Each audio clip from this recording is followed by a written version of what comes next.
Hello friends, आज मैं साथियों यूजीसी नेट की तैयारी करने वाले और बौद्ध दर्शन का प्रचार प्रसार करने वालों के लिए एक विशेष वीडियो लेकर के आया हूं।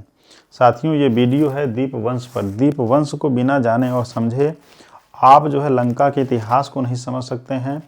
आप यह नहीं जान सकते हैं कि भगवान बुद्ध श्रीलंका कब गए, महेंद्र श्रीलंका कब गए, बोधि वृक्ष श्रीलंका में कहाँ लगाया गया, बौद्ध संगीतियों में किस तरह से संगीतियाँ हुई, भगवान बुद्ध के महापरिनिर्वाण के समय 1 लाख लोग उनके महापरिनिर्वाण संस्कार में शामिल थे। द्वितीय संगीति में जो संशोधनकार था उसमें 12 लाख लोग इकट्ठा हुए, जिसमें 700 अरहत लास्ट में फाइनलाइज करके त्रिपिटक लेखन का कार्य किए थे, संवर्धन का काम किए थे। साथियों, त्रिपिटक साहित्य में आप उपालि के बारे में पढ़ेंगे और आप जो है सारिपुत्र के बारे में पढ़ेंगे, मोगलायन के बारे में पढ़ेंगे। दीपवंश एक महत्वपूर्ण किताब है, ऐसी किताब है जिसने भारत के इतिहास की दृष्टि को बदला। क्योंकि जब जेम्स प्रिंसप साहब, टर्नर साहब भारत के इतिहास को लेकर के काफ़ी उधेड़ बुन में थे, तो यह किताब दीपवंश और महावंश ने उनका बहुत मदद किया था। क्योंकि वहाँ पे देवानांग पियदस्सी नाम के भी राजा थे और सम्राट अशोक को देवानाम पियदस्सी राजा कहा जाता है। तो यहाँ पे जो कन्फ्यूजन वाली स्थिति पैदा होती थी, इस किताब ने उस चीज़ को क्लियर किया और प्रमाणित हुआ कि भारत के जो सम्राट अशोक हैं वो देवानाम पियदस्सी हैं। तो श्रीलंका में किस तरीके से बोधि वृक्ष स्थापित हुआ, किस तरह से वहाँ पे काम हुआ, संगीतियों पे काम हुआ, सिंगल या कथाएँ किस तरह से लिखी गई, मैं विशेष और विस्तृत वर्णन करूँगा दीपवंश को लेकर के। आप इस वीडियो को ध्यान से देखिए साथियों। जो है तो दीपवंश का जो लेखक है ये अज्ञात है। इसका लेखक कौन है? अज्ञात है, एक पता नहीं चल पाया है अभी तक। जो है कारण क्या है उसमें साथियों कि इसको कमेटियों ने लिखा है। पहले जिस तरह से त्रिपिटक का कोई लेखक नहीं है बल्कि उसको कमेटियों ने लिखा, संगीतियों ने लिखा। और वंश साहित्य में हम देखते हैं दीपवंश का लेखक, महावंश का लेखक इसलिए अज्ञात है क्योंकि इसको कमेटियों ने लिखा। क्योंकि जिस तरह से उसकी भाषा और शैली है, जिस तरह से वर्णन है, उसमें वो तरतीब हमें दिखाई देता है। साथियों, इसका जो कालखंड है अगर हम देखें कि दीपवंश में पूरे लंका द्वीप के इतिहास का किस तरह से वर्णन है। लेकिन साथियों थोड़ा सा रुकिए आप। जो है अक्सर लोग कहते हैं कि दीपवंश में लंका का इतिहास है, लेकिन लंका और भारत दोनों का इतिहास है साथियों। क्योंकि भगवान बुद्ध के वंश का इसमें वर्णन है और जितने भी वंशावली हैं, चाहे मथुरा की वंशावली हो, राजगीर की वंशावली हो, कपिल वस्तु की वंशावली हो, अयोध्या की वंशावली हो, कई वंशावलियों के इसमें वर्णन है। तो भारत का भी इतिहास इसमें है, महेंद्र का, संघमित्रा का गमन का इतिहास भी इसमें है। तो भारत और श्रीलंका दोनों का इतिहास इसमें है साथियों। लेकिन इस पर बहुत जोर लोग देते हैं कि श्रीलंका का इतिहास है। इसको ध्यान से समझने की जरूरत है। इसका जो कालखंड है, राजा मोटिव थे वहाँ के, बहुत प्रतापी राजा थे। उनका जो इस समय है ये है बीसी हम इंग्लिश में कहते हैं बिफोर क्राइस्ट, यानी ईसा मसीह के पैदा होने के 370 साल पहले वो, और 370 से लेकर 247 ईसा पूर्व तक उनका कालखंड है। उन्हीं के समय में ये दीपवंश जो है इनके कालखंड का वर्णन करता है। और वर्णन मिलता है राजा महासेन 325 से लेकर 352 ईसा पूर्व तक, यानी आफ्टर डेथ, ईसा मसीह के आफ्टर डेथ तक इसका जो है वर्णन मिलता है। तो मतलब ये कालखंड जो है बहुत लंबा है। कम से कम ये मान लीजिए साथियों जो है 700-800 साल के आसपास का समय है जिसके इतिहास को इसमें वर्णित किया गया है। वंश साहित्य की प्रथम रचना है।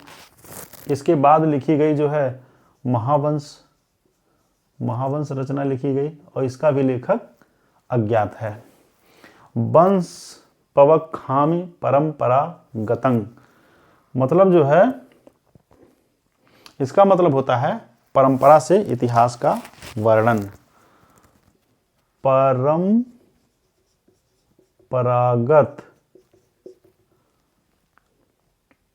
या परंपरा से इतिहास वर्णन। इसमें परंपरा से वंशम पवक्खामि परंपरागतं तंग है ये। तो इसका मतलब है परंपरा से इतिहास का वर्णन है। और इसमें कुछ 22 परिच्छेद हैं जिसको हम चैप्टर कहते हैं। ये चैप्टर्स हैं जो परिच्छेद हैं जो है। महेंद्र उत्सव एक विशेष उत्सव होता था श्रीलंका में, जहाँ पे एक राजा थे, बहुत प्रतापी राजा थे। महेंद्र उत्सव के समय में वो जो है दीपवंश जो किताब थी उसका पाठ करवाते थे। भारत में जिस तरह से आजकल हमारे यहाँ बुद्ध चरित्र चंद्रोदय का पाठ होता है और दूसरे धर्मावलंबी अपने चीज़ों का पाठ करते हैं, लेकिन जब इसके इतिहास में जाएंगे तो ये पाठ करने की परंपरा जो है, धम्मपद पाठ करने की परंपरा, दीपवंश के पाठ करने की जो परंपरा है, ये बौद्ध परंपरा से आया है और तमाम धर्म के मतावलंबियों ने इस चीज़ को वहीं से ऑप्ट किया है, क्योंकि सबसे पुराना इतिहास लेखन और उसके पाठ की परंपरा बौद्धों के यहाँ ही मिलती है। जिस तरह से त्रिपिटक साहित्य हमारा है, उसके लेखन के सारे प्रमाण हमारे ग्रंथों में मिलते हैं। किस तरह से लिखा जाता है, त्रिपिटक साहित्य जो है श्रीलंका में लिखा गया, लोहे की सुई से कुरेद करके ताल के पत्ते पर बाद में उसमें स्याही का बुरादा गिरा दिया जाता था, जिससे वो मजबूत तरीके से एक जैन में बंद करके वो लिखा जाता था और वो अमिट हो जाता था। तो साथियों, महेंद्र उत्सव जो है, महेंद्र हम कहते हैं सम्राट अशोक के जो पुत्र थे उनका नाम महामहेंद्र है। उनके याद में, उनकी मेमोरी में जो है सेलिब्रेशन होता था और दीपवंश का उसी समय पाठ होता था। राजा धातुसेन एक प्रमुख राजा हुए वहाँ के, जो इस काम को करवाते थे, लेकिन इस काम कर उनका जो समय है 470 ईसा से लेकर के 447 ईस्वी तक है। तो ये इस दीपवंश का पाठ इस समय में करवाते थे। मुझे लगता है ये 5वीं सदी है, ये 5वीं सदी है। दीपिका नाम से उन्होंने 1000 मोहरें भी निकलवाई थी और उसका मुद्रण यानी उसको प्रचार प्रसार के लिए करवाया था। आगे में साथियों इसका आधार ग्रंथ क्या है कि दीपवंश जिन ग्रंथों को आधार बना के लिखा गया उसकी ऐतिहासिकता को हम जानेंगे। साथियों, वंश साहित्य में दीपवंश का जो महत्व है वो इस बात को लेकर के है क्योंकि उसकी ऐतिहासिकता जो है सिंहली ग्रंथ है और सिंहली ग्रंथों का जो ऐतिहासिकता है वो प्राकृत ग्रंथ हैं। प्राकृत ग्रंथ वह है जो महामहेंद्र और संघमित्रा के साथ जो है मगध से श्रीलंका गए थे। वहाँ पर वहाँ के विद्वानों ने, श्रीलंका के विद्वानों ने उन ग्रंथों को पढ़ा और मागधी यानी पाली साहित्य में लिखे हुए ग्रंथों को उन्होंने ट्रांसलेट किया, अनुवाद किया और अपने तरह की टीकाओं को जोड़ करके उसमें सिंहली अट्ठकथाएँ लिखी। सिंहली अट्ठकथाएँ जो हैं यही दीपवंश साहित्य का, दीपवंश पुस्तक का आधार है। साथियों, इसमें जो अगर आप देखेंगे ये महाअट्ठकथा है जो सिंहली भाषा में लिखा गया, महापच्चरी है सिंहली भाषा में लिखा गया, करुंदी है सिंहली भाषा में लिखा गया, चुल्ल पच्चरी है सिंहली अट्ठकथा है और अंधट कथा आदि। ये जो अट्ठकथाएँ हैं 5 जो है और प्रमुख और भी हैं, ये अट्ठकथाएँ जो है सिंहली अट्ठकथाएँ हैं जो कि दीपवंश का आधार बनी। साथियों, नेट के परीक्षा में पीजीटी की तैयारी में जो साथी लगे हुए हैं वो इनको ध्यान से पढ़ लें। अगर इसमें से ऑप्शन आता है कि इसमें से कौन सी अट्ठकथा है, जैसे एक अट्ठकथा दे दिया, फिर विनय पिटक दे दिया, धम्म पिटक दे दिया और सुत्त पिटक दे दिया और उसमें से पूछ लिया गया कि कौन सी अट्ठकथा है जो सिंहली अट्ठकथा है या कौन सी अट्ठकथा है जो दीपवंश के आधार लेखन का स्रोत ग्रंथ है, या इसमें से कौन सी अट्ठकथा ऐसी है जो कि अट्ठकथा नहीं है। तो इस तरह से बहुत सारे प्रश्न बनते हैं साथियों। तो इसको अगर आप ध्यान से याद कर लेंगे तो मुझे लगता है कि जितना भी क्रॉस क्वेश्चन पूछा जाएगा उसका आंसर आप दे लेंगे। इसके अलावा साथियों कुछ और किताबें थीं जिनका जो आधार बनी दीपवंश रचना का। इसमें है महावंश टीका, जिसकी टीका लिखा गया वंशतप कासिनी, और यह सियलट कथा जो महावंश के रूप में लिखी गई। तो साथियों, आप इसको ध्यान से देख लीजिए, स्क्रीनशॉट आप ले सकते हैं और अगर ये चीज़ें आप मेमोराइज कर लेते हैं तो मुझे लगता है एग्जामिनेशन में कोई दिक्कत नहीं होगी। और जो लोग बौद्ध धर्म के प्रचार प्रसार में लगे हुए हैं वो अगर दीपवंश को, महावंश को नहीं पढ़ते हैं या उसके बारे में नहीं जानते हैं तो सबसे पहले वो बौद्ध संगीतियों के बारे में कुछ भी नहीं जान पाएंगे। भगवान बुद्ध के श्रीलंका गमन के बारे में बिल्कुल जानकारी उनको हो पाएगी। और सम्राट अशोक के समय में बौद्ध धर्म में 18 संप्रदाय हो चुके थे और वो संप्रदाय द्वितीय बौद्ध संगीति में हुए जो काला अशोक के समय में वैशाली में हुई, जिसकी अध्यक्षता जो है क्या नाम है रेवत महाथेर ने किया था। तो साथियों, आपको यह भी जानकारी आप में इसमें मिलेगी कि जब द्वितीय बौद्ध संगीति हुई थी उसमें 12 लाख लोग इकट्ठा हुए थे, लेकिन 700 थेर मिल करके उस संगीति को फाइनलाइज किए थे। तो बाद में वो फिर तमाम चीज़ें होती हैं। मैं जब दीपवंश को डिटेल में पढ़ाऊँगा चैप्टर वाइज, तब उसमें आपको सप्रमाण वीडियो के साथ जो है आपको बताऊंगा। अभी मैं इसका ओवरऑल जो है एक तरीके से इंट्रोडक्टरी वीडियो बना रहा हूं, ताकि आप इस चीज़ को मोटा मोटी समझ लें, लेकिन वह पंच लाइन, वह सटीक बातें जो आपके बिल्कुल काम की हैं, बिल्कुल एग्जामिनेशन में आने वाली हैं। साथियों, दीपवंश में विविधता बहुत सारी है और रिपीटिशन बहुत ज़्यादा है, और इसकी जो भाषा है वो भाषाएँ त्रिपिटक साहित्य के तमाम ग्रंथों से मेल खाती हैं। साथियों, विविधता का जो कारण है उस समय वो पहला ऐसा ग्रंथ है जो सिस्टमेटाइज तरीके से इतिहास लेखन करने के लिए पूरी तरीके से उसमें कोशिश की गई है, और उसमें कोशिश दिखती भी है, और पूरी तरीके से उसको जिस ज़माने में वो लिखी गई उस तरह की इतिहास लेखन की उस भारत में या श्रीलंका में परंपरा ही नहीं थी। इसलिए उसके सिस्टमेटाइजेशन में अगर सीक्वेंस नहीं है या कहीं चीज़ें रिपीट हो गई हैं, तो वो उसकी विविधता है, उसकी वैरायटी है, एक तरीके से जो है उसका एक सिग्निफिकेंस कह लीजिए, और वो बातों को डिटेलिंग करते हुए आगे बढ़ता है ये ग्रंथ जो है। दीपवंश जो है मोटा ग्रंथ है और महावंश इससे पतला ग्रंथ है। तो महावंश में वो त्रुटियां नहीं दिखाई देती हैं जो दीपवंश में दिखाई देती हैं।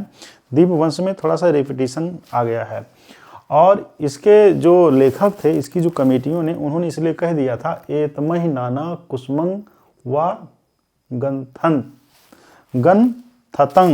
गन-थतिंग, मतलब इसमें नाना कुसुम गूंथे गए हैं। गन-थितंग का मतलब होता है गूंथे गए हैं। एतमय माने इसमें, नाना माने प्रकार के, कुसुम माने फूल। इसमें नाना प्रकार के कुसुम यानी पुष्प फूल जो है गूंथे गए हैं, उसकी माला बनाई गई है। यानी उसके कमेटियों के जो लेखक थे उन्होंने पहले शुरू में ही कह दिया कि इस ग्रंथ में विविधता है। तो जो लोग रिपीटेशन पे सवाल करते हैं तो वो इस पे आकर के पढ़ने के बाद सेटिस्फाइड भी होते हैं कि इस ग्रंथकार ने ही खुद इस बात का प्रमाण दे दिया है, चर्चा भी कर दिया है कि इसमें विविधता है। इसके अलावा साथियों जो है कि दीपवंश का जो प्रमाण है किन ग्रंथों में मिलता है, या दीपवंश का उल्लेख किन किन ग्रंथों में मिलता है, तो महावंश की टीका में इसका उल्लेख मिलता है। महावंश हम ग्रंथ जानते हैं, लेकिन जब उसकी टीका लिखी गई तो उसमें दीपवंश का उल्लेख किया गया। और महावंश जो है 4वीं-5वीं शताब्दी की रचना है। इसके अलावा साथियों हम देखते हैं कि ये जो इसका जो रेफरेंस है अध्याय 1 पेज नंबर 66 से लेकर के 73 तक है महावंश की टीका में। अध्याय 19 पेज नंबर 9 पे है, और अध्याय 20 पेज नंबर 30 पर है। तो ये रेफरेंस आप देख सकते हैं। आपको ऑब्जेक्टिव क्वेश्चन में जब पूछेगा कि दीपवंश का जो रेफरेंस है या स्रोत है या उसके प्रमाण किन ग्रंथों में मिलते हैं, किन ग्रंथों में उसका मेंशन किया गया है, तो आप महावंश की टीका याद कर सकते हैं। महावंश नहीं, महावंश की टीका। और समंतपासादि का ये विनय पिटक का ग्रंथ है। विनय पिटक का ये अट्ठ कथा है, और जिसके लेखक जो हैं बुद्ध घोष हैं। बुद्ध घोष। पाली अट्ठ कथाओं को पढ़ाते हुए हमने इस चीज़ का, जितने भी पाली भाषा में अट्ठ कथाएं लिखी गई हैं उन अट्ठ कथाओं पे हमने एक वीडियो बनाया है। आप इस स्टार नालंदा चैनल पे जा करके उसको देख सकते हैं। तो समंतपासादि का जो अट्ठ कथा है, इसमें अध्याय 4 पेज नंबर 50 से लेकर के 54 तक आप दीपवंश का प्रमाण पाएंगे। 12 में 35 से लेकर 37 तक है। तो ये जो दो ग्रंथ हैं समंतपासादि का, और ये दोनों टीकाएं हैं जो है, तो ये मुझे लगता है कन्फ्यूजन आपको नहीं होना चाहिए। आप इसको बढ़िया से याद कर लीजिए जो है। और ये अट्ठ कथा है, ये अट्ठ कथा है, आप जान ही गए हैं। अब किन ग्रंथों से इसका भाषाई और थीमेटिकल मेल है, तो अगर भाषा शैली के आधार पे देखेंगे तो चर्या पिटक एक ग्रंथ है, बुद्ध वंश है, जातक है और परिवार है।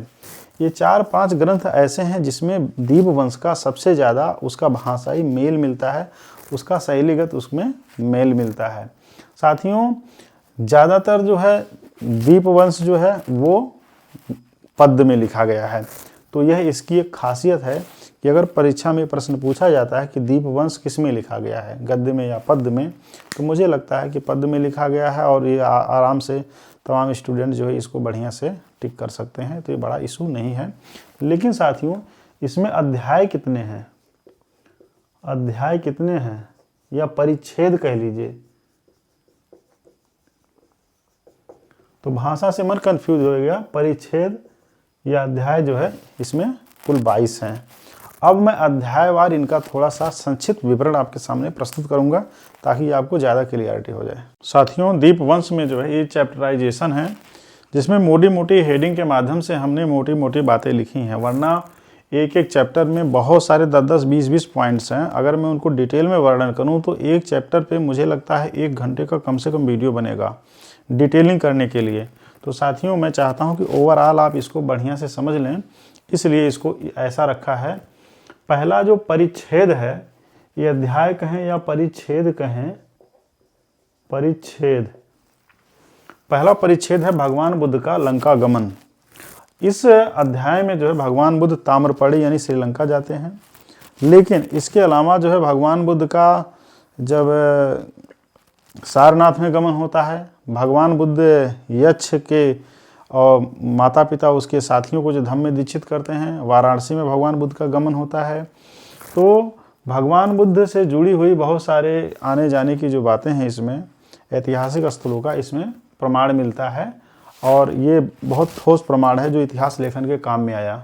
लंका गमन भगवान बुद्ध को जो सम्यक संबोधि प्राप्त हुआ तो 5 साल के बाद, पहले तो वो फर्स्ट साल में श्रीलंका चले गए थे, उसके बाद संबोधि प्राप्ति के 5वें साल श्रीलंका गए, और उस 5 साल के जब 3 साल और बीता तब वो श्रीलंका में गए। तो भगवान बुद्ध इस तरह से श्रीलंका में कुल 3 बार गए। आपके एग्जाम में आएगा सवाल कि भगवान बुद्ध श्रीलंका कितनी बार गए, तो आप बता सकते हैं कि भगवान बुद्ध श्रीलंका 3 बार गए। पहली बार 1 साल के बाद गए, दूसरी बार जो है 5 साल के बाद गए, तीसरी साल उसके 3 साल के बाद गए। और साथियों जब ये पूछेगा आपसे एग्जाम में कि भगवान बुद्ध का ये सारनाथ में उरुवेला गमन कहाँ मिलता है प्रमाण, आप दीपवंश का नाम ले सकते हैं, सारनाथ गमन दीपवंश का नाम ले सकते हैं, वाराणसी गमन दीपवंश का नाम ले सकते हैं, यक्ष का समागम दीपवंश का नाम ले सकते हैं। इसमें जो है चैप्टर 3 में जो है भगवान बुद्ध की वंशावली, इसमें महासम्मत वंश का जिक्र आया है, भगवान बुद्ध की क्या नाम है, वंशावली को लेकर के। और वंश साहित्य में अगर देखा जाए तो बुद्ध वंश पाली में ग्रंथ है, जिसमें आप पाएंगे कि बुद्ध वंश नाम का जो ग्रंथ है पूरे समूचे भारतीय साहित्य में, भारतीय भाषाओं में वंश साहित्य नाम से जो है बुद्ध वंश में ही ग्रंथ मिलता है। और अन्यथा जो है आप जो है वैदिक ग्रंथ में एक ब्राह्मण वंश करके एक किताब आप पाएंगे, अदरवाइज पूरे भारतीय इतिहास लेखन में या भारतीय भाषाओं में वंश साहित्य पे कोई किताब नहीं मिलती है। तो दीपवंश और बुद्ध वंश ये 2 बहुत महत्वपूर्ण ग्रंथ हैं बौद्ध धर्म के पॉइंट ऑफ व्यू से। धम्म संगीति, पहली और दूसरी संगीति का वर्णन परिच्छेद 4 में मिलता है, और इसमें बताया गया है कि पहली जो संगीति उसकी अध्यक्षता महाकश्यप ने किया था, जिसमें 500 थेर उपस्थित थे, और प्रथम संगीति 7 महीने तक चली थी। दूसरी संगीति में जो है जो थोड़ा सा विवाद की स्थिति आई थी, इसमें 12 लाख लोग थे, बाद में 700 थेरों ने इसको सुलझाया था जो है। और जहाँ पे महासांघिक वगैरह की बात आती है, गोकुली की बात आती है, बहुत सारे उसमें 18 संप्रदाय बन गए थे सम्राट अशोक के समय में। और हम देखते हैं कि जो द्वितीय संगीति है ये 16 वर्ष राज्याभिषेक के, राजा अजातशत्रु के राज्याभिषेक के 16 वर्ष के बाद इसकी शुरुआत हुई थी जो है। और दूसरी संगीत में जो है बहुत सारे महत्वपूर्ण बिंदुओं पे काम किया गया था। बहुत लंबा वीडियो है, इस पे हम अलग से संगीत भी बनाएंगे साथियों जो है। तो ये चौथा परिच्छेद में इसको ध्यान में रखिए। और दीपवंश में है विनयधर उपाली और मोगली पुष्तिस। भगवान बुद्ध कहते थे जब तक विनय जिंदा है धम्म जिंदा है, और भगवान बुद्ध अक्सर धम्म देशना करते हुए उपाली का नाम लेते थे कि उपाली विनयधर हैं। भगवान बुद्ध को विनायक भी कहा गया। भगवान बुद्ध सिद्ध विनायक हैं, यानी जिन्होंने विनय को सिद्ध कर दिया है, अपनी बात को प्रमाणित कर दिया है, और विनय को मानने वाले हैं, विनय के नायक हैं, विनायक हैं। लेकिन विनय का जो विनयधर कहा जाता था, जिनको विनय पे कमांड था, वो थे उपाली, जो कपिलवस्तु के ही रहने वाले थे। अध्याय यानी परिच्छेद 16 में सम्राट अशोक के द्वारा बनवाए हुए 84,000 स्तूपों का वर्णन है। अक्सर साथी मंचों से बोलते हैं भाषण में कि सम्राट अशोक ने 84,000 स्तूप बनवाया था, धर्म स्कंदों का निर्माण करवाया था। तो बहुत सारे लोग कंफ्यूज हो जाते हैं कि इसका रेफरेंस कहाँ, जवाब कहाँ से दें। मेरा वीडियो अगर आप लोग देख रहे होंगे साथियों, तो आप इसको नोट करते चलें कि अगर कहीं पर भी कोई आपसे प्रश्न करे तो उसका बढ़िया से आप जवाब दे सकें। तो ये अध्याय 6 में है, दीपवंश में महेंद्र की प्रवज्जा का वर्णन है, और तृतीय संगीति का भी वर्णन परिच्छेद 17 में है कि महामहेंद्र जो है जब श्रीलंका में जाते हैं, प्रवज्जित होकर के जाते हैं, धम्म फैलाते हैं, श्रीलंका के अनुराधपुर में जाते हैं वहाँ पे, और वहाँ पे बहुत बड़ा स्तूप का निर्माण भी होता है। और अध्याय 8 में 8 देशों में अस्थविरों द्वारा धम्म देशना का वर्णन मिलता है। आपसे जब ये पूछा जाए प्रश्न जो है कि किस ग्रंथ में 8 देशों में धम्म देशना का वर्णन अस्थविरों के द्वारा मिलता है, तो उसका प्रमाण आप दे सकते हैं दीपवंश। आगे साथियों जो है सिंहबाहु के पुत्र विजय का लंका गमन की बात आती है। ये प्रमुख राजा थे जो है, इनके बारे में मैं और डिटेल में पढ़ाऊंगा, क्योंकि लंका के इतिहास को लेकर के अभी इसी पॉइंट के बाद मैं अगला शुरू कर दूंगा, आप उसको ध्यान से देखिएगा साथियों। राजा देवानंग पिय तिस का राज्याभिषेक भी हुआ था, जो आपको परिच्छेद 11 यानी अध्याय 11 में आपको मिलेगा। महेंद्र का लंका गमन, मयंक श्रीलंका जाते हैं। और महाविहार प्रतिग्रहण, अनुराधपुर का जो महाविहार है बहुत फेमस है। आप इसके अलावा देख सकते हैं कि अरिष्ट की प्रवज्जा, अरिष्ट विद्वान थे, उनकी प्रवज्जा का इसमें वर्णन किया गया है। और धातु स्तूप निर्माण के उपक्रम का वर्णन मिलता है अध्याय क्या नाम है 15 में। संघमित्रा को आह्वान मिलता है, आने के लिए जो है निवेदन किया जाता है श्रीलंकाई लोगों के द्वारा, तब वो श्रीलंका पहुंचती हैं। इसको हम आगे थोड़ा सा करेंगे, आप स्क्रीनशॉट ले लीजिए साथियों, ताकि आपका क्लियर हो जाए पॉइंट। वंश साहित्य में संघमित्रा का बोधवृज शाखा को लंका ले जाकर के वहाँ पे स्थापित करना अनुराधपुर में। अनुराधपुर बहुत ऐतिहासिक जगह है, और हम ये बात जानते हैं कि श्रीलंका में संघमित्रा के जो भारत से जाने का रास्ता है वो पाटलिपुत्रा होते हुए पश्चिम बंगाल के मिदनापुर हो जाती हैं। पश्चिम बंगाल के मिदनापुर से वो बंगाल की खाड़ी में उतरती हैं, वहाँ से नाव के माध्यम से श्रीलंका पहुँचती हैं। और वहाँ पे भगवान बुद्ध ने जिस बोधि वृक्ष के नीचे ध्यान लगाया था, उरुवेला ग्राम, आज के बोधगया यानी बिहार में, उस शाखा को ले जाकर के अनुराधपुर में स्थापित करती हैं। वो शाखा आज भी है, वो 2500 साल पुरानी शाखा बोधि वृक्ष आज भी जिंदा है। तो साथियों इसका वर्णन, इसका जो प्रमाण है, हमारे लोग मंचों से बोलते हैं, भाषण देते हैं, इसका प्रमाण वो नहीं दे पाते हैं। इस वीडियो के माध्यम से मुझे लगता है प्रमाण दे सकेंगे। महेंद्र का परिनिर्वाण हो जाता है साथियों।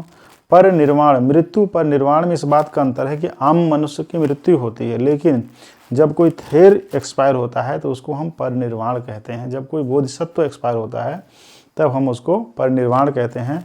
जैसे डॉक्टर BR अम्बेडकर की जब डेथ हुई तो उसको कहा जाता है परिनिर्वाण दिवस। और भगवान बुद्ध का महापरिनिर्वाण हुआ था, क्योंकि वो बुद्ध थे, तो इसलिए महापरिनिर्वाण शब्द जो है भगवान बुद्ध के अलावा किसी के लिए प्रयोग नहीं हो सकता है। 6 दिसंबर आने वाला, बहुत सारे लोग महापरिनिर्वाण लिखेंगे बाबा साहब के नाम के आगे। मुझे लगता है कि उनको परिनिर्वाण लिखना चाहिए, महापरिनिर्वाण नहीं लिखना चाहिए, क्योंकि महापरिनिर्वाण तथागत बुद्ध का हुआ था। लंका द्वीप की भिक्षुणियों का वर्णन इसमें किया गया है कि श्रीलंका में किस तरह से बौद्ध भिक्षुणियाँ, थेरियाँ जो है काम कर रही थी। जो है इसका प्रमाण जो है दीपवंश में मिलेगा, अध्याय यानी परिच्छेद 18 में। राजा वटगामणी अभय, ये भारत के अशोक हैं। मैं अशोक ऐसे ही लिखूंगा, ये अशोक मैं ऐसे लिखूंगा, यही है पाली भाषा। तो अशोकाद जो ग्रेट थे वो भारत में बौद्ध धर्म के लिए बहुत सारा काम किए, 84,000 स्तूप का निर्माण करवाए, इसका प्रमाण दीपवंश में है। लेकिन राजा वटगामणी हुए, और राजा वटगामणी अभय जो हुए वो भारत के नहीं, श्रीलंका के जो है सम्राट अशोक की तरह उन्होंने काम किया, और बहुत बड़ा काम किया। धम्म प्रिय राजा थे जो है। 20 में पाएंगे राजाओं का वर्णन है, जिसमें तिस हैं, थूलसेन हैं, लज्जतिस हैं, खलवाट नाग हैं। नाग राजा जो है भारत में भी हुए हैं, और नाग राजा श्रीलंका में भी हुए हैं। तो साथियों मुझे लगता है क्लियर आपको हुआ होगा। और राजाओं द्वारा स्तूप पूजा का वर्णन मिलता है हमें दीपवंश में। स्तूप की पूजा भारत में भी होती है, वहाँ पर भी होती है, ये कोई पाखंड की बात नहीं है, क्योंकि भगवान बुद्ध की अस्थियाँ स्तूपों में रखी गई थीं और इसलिए वो पावन स्मृति है बौद्धों के लिए, और वो अर्चना उपासना का एक स्थल है, जहाँ पे लोग श्रद्धावश अपनी आस्था को जो है भगवान बुद्ध को स्मृत करते हैं अपनी आस्था में। अवशिष्ट राजाओं का वर्णन है, इसमें माने बहुत शेष राजा जो बचे हुए हैं जिनका चैप्टराइजेशन के माध्यम से जिक्र नहीं हो पाया है दीपवंश में, उनमें इन राजाओं का जिक्र है, जैसे राजा वृषभ हैं, वंश नासिक हैं, तिष्यक हैं, गजवाहुक हैं, मल्लनाग हैं। देखिए यहाँ पे मल्लनाग राजा का नाम आया है, और है भात्यतिस हैं और गामड़ी हैं। तो साथियों आप देखिए ये कुल 12 अध्याय हैं, 1 से लेकर के 12 वंश साहित्य में है। वंश साहित्य मतलब दीपवंश में है। तो मुझे लगता है काफ़ी कुछ इसमें क्लियर आपको हो गया। आप स्क्रीनशॉट ले लीजिए और हम चैप्टर वाइज बहुत बारीकी से आपको पढ़ाएंगे, एक एक चैप्टर में घंटों लगेंगे।